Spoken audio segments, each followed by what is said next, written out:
Bonjour tout le monde. Dans cette vidéo, nous allons parler de votre évaluation d'unité d'apprentissage numéro 1 intitulée Environnement de développement, manipulation de données et fonctions.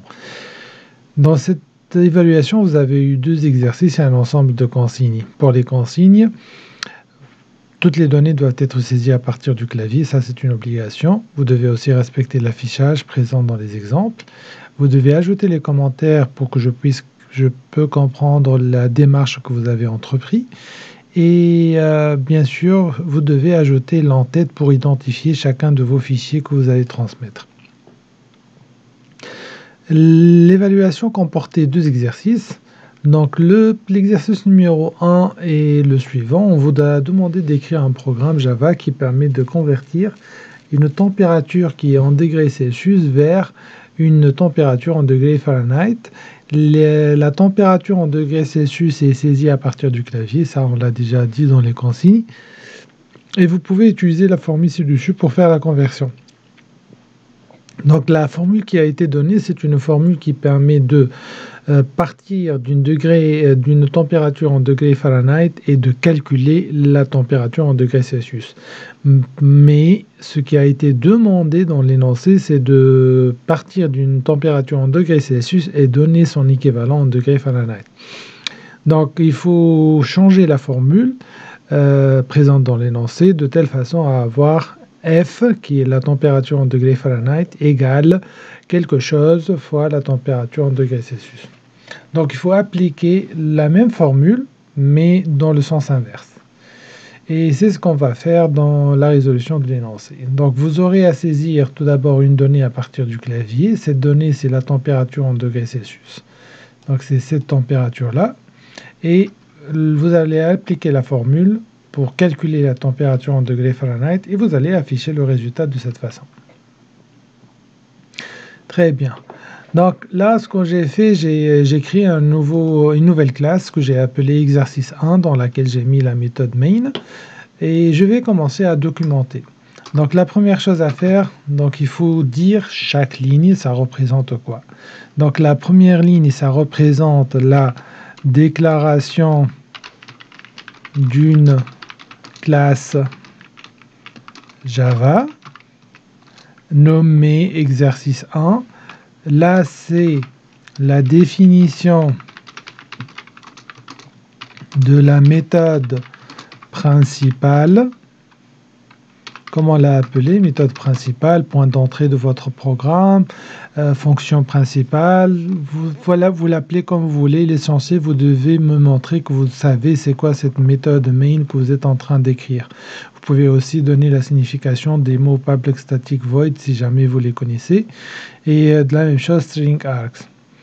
Ok, une fois vous avez documenté la classe et la fonction main, vous pouvez maintenant commencer à créer. La première chose, c'est la création de votre scanner.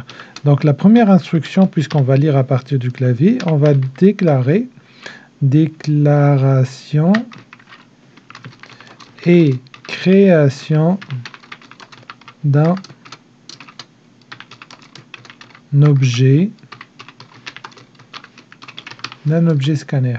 Et ça, tout le monde l'a bien fait. Donc scanner sc égale à new scanner. Et vous mettez comme paramètre, puisqu'il va lire à partir du clavier, on va mettre l'entrée standard, system.in. Très bien. Donc l'opération numéro 1, la création du scanner, elle a été réalisée. Donc on va déclarer nos variables. Donc déclaration des variables qu'on va utiliser dans notre programme.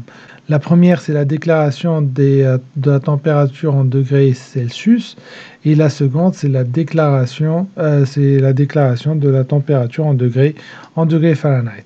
Donc là, si j'essaie de voir l'affichage qui a été fourni, je remarque que la température en degrés Celsius, elle est fournie sous la forme d'un réel, la même que la température en degrés Fahrenheit, le résultat, il est fourni sous la forme d'un réel.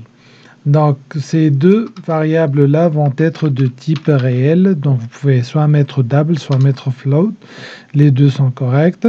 Et vous pouvez donner des noms tels que C et F, C pour degrés Celsius et F pour degrés Fahrenheit. Tout comme vous pouvez mettre température C pour température en degrés Celsius et température F pour température en degrés Fahrenheit.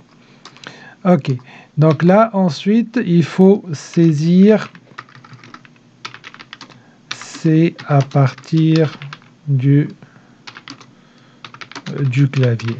Pour saisir C à partir du clavier, il faut juste mettre, tout d'abord, il faut afficher quelque chose à l'utilisateur pour qu'il puisse faire son opération de saisie. System.out.print, on va dire à l'utilisateur merci de saisir la valeur. Et là, vous devez écrire ce qui a été mentionné dans l'affichage, à savoir saisir la température degrés Celsius. Donc il faut écrire tout ça. Je vais juste dire saisir C, mais vous devez juste écrire la température en degrés Celsius telle qu'elle était mentionnée dans l'affichage. Donc après avoir fait l'affichage pour l'utilisateur, il faut maintenant saisir cette température en utilisant la méthode nextDouble qui permet de saisir cette température sous la forme d'un réel. La température saisie, maintenant il faut convertir la température en Celsius vers Fahrenheit. Et cette opération de conversion se fait de la façon suivante. Donc F égale, et vous devez faire la conversion selon la formule qui a été donnée en mettant C multiplié par 9 sur 5 plus 32. Donc ça, c'est la formule exacte, 9 sur 5, ça c'est la formule exacte pour faire la conversion. Il y a quelques-uns d'entre vous qui ont changé le 9 sur 5 et l'ont remplacé par la valeur qui est égale à 1.8, c'est aussi correct.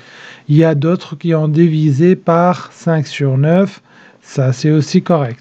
Donc vous pouvez aussi écrire, au lieu de faire la multiplication, vous divisez par 5 sur 9, c'est la même chose et c'est aussi correct, mais à condition de mettre le F, la lettre F, pour que le 5 sur 9 soit interprété comme étant un réel et non pas comme étant un entier.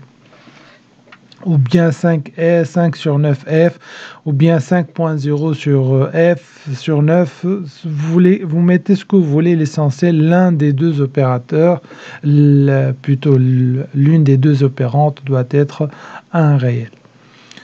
Donc moi je préfère personnellement la formule suivante, donc 5 fois 9 sur 5. Et de cette façon, il n'y a aucun problème parce que C fois 9, ça va être un double. Que tu divises par un entier, ça va donner toujours un double. Et le tout, je lui rajoute 32 pour faire le calcul d'une façon correcte. Ensuite, la dernière opération, c'est l'affichage du résultat.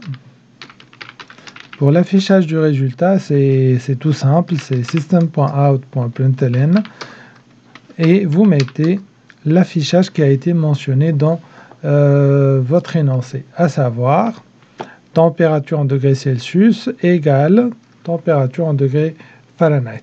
Donc on va écrire C plus, et vous mettez, là vous allez mettre Celsius égale, et plus F plus, et vous mettez l'équivalent en degrés Fahrenheit. Donc juste pour ne pas faire de faute d'orthographe, je vais juste copier directement la valeur ici. Voilà. Et voilà. On exécute pour voir si c'est bon ou pas. On peut prendre le même exemple que l'énoncé, c'est-à-dire 40. Et température elle est égale à 40, ça va donner 104.0 Fahrenheit. Voilà. Et voilà, donc ça c'est la correction de l'exercice numéro 1 de votre évaluation. On se voit dans la vidéo prochaine pour discuter de l'exercice numéro 2. Merci pour votre attention et on se voit dans la vidéo prochaine.